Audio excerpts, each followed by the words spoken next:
Hey YouTube, what's going on? Hope everyone is doing good. I wanted to make a video on what not to do during your stretch. I have been getting a lot of questions on stretching and what to do, what not to do, things like that. And I want to focus on what not to do during a stretch, okay? And I came up with four or five, I think four different things, main things that I just wanted to just talk to you guys about really quick, okay? And the first thing is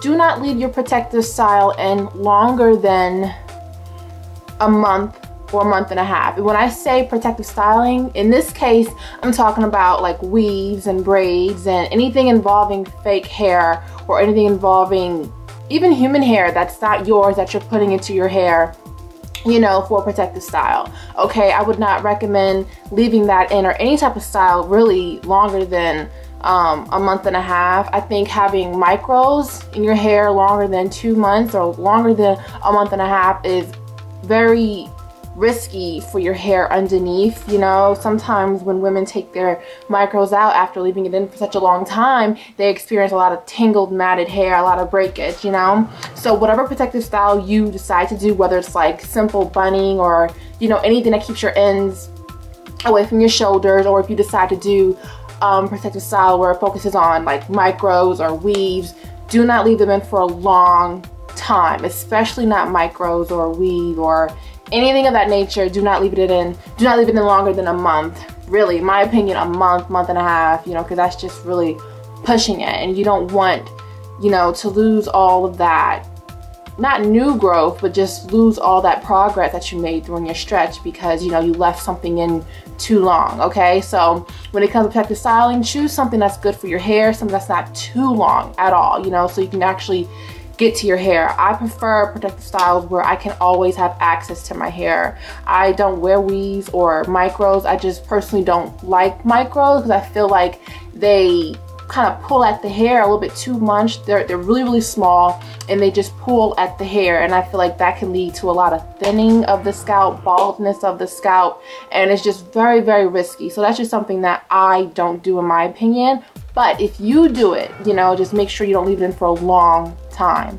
okay? So that's the first thing that I wanted to talk about. Okay, and the second thing that I want to talk about is your new growth, okay?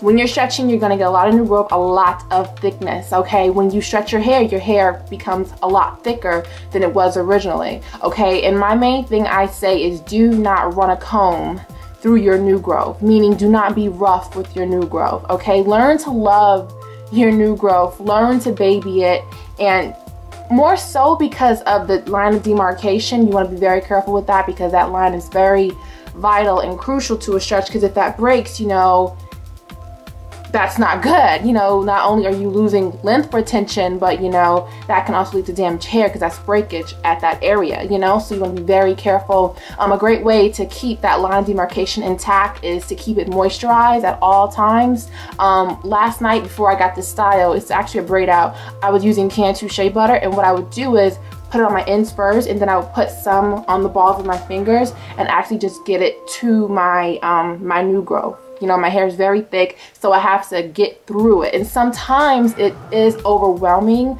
A lot of people end their stretches early because they feel like, oh, I just can't deal with the new growth and blah, blah. And that's fine, but also keep in mind, God does not give you more than you can bear. And that includes new growth, okay? So that's what kind of keeps me going when it comes to my stretches. Yeah, it's thick. Yes, a lot of new growth, but it's my new growth, and it's the God-given new growth that I have. That's my natural texture, so I can handle it, I can deal with it. So be good to it, okay? Don't just be crazy with it.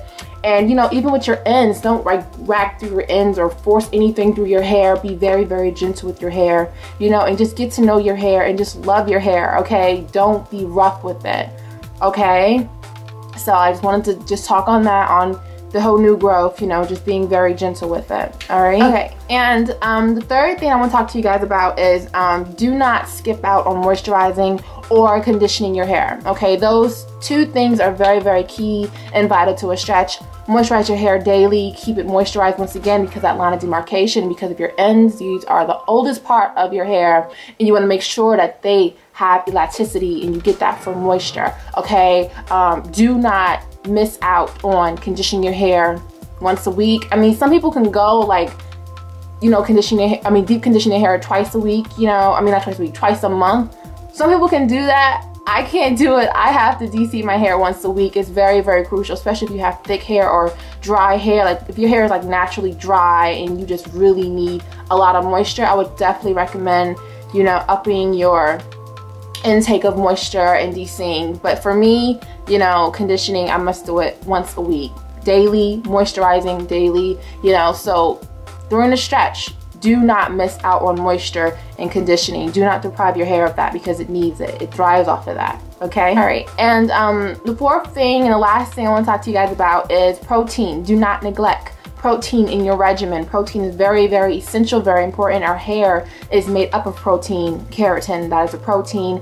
And sometimes when we use heat damage, when we use certain products, when we, even when we relax our hair, you know, we can damage our hair, and that just takes, you know, the keratin out of our hair. It messes up with the structure. So it's important to put that structure back into it. I talk about this all the time, but it's so important, guys, to have some type of protein in your regimen, especially if you are relaxed or texturized. If you have some type of chemical to your hair, it's very important to have protein in your regimen, okay?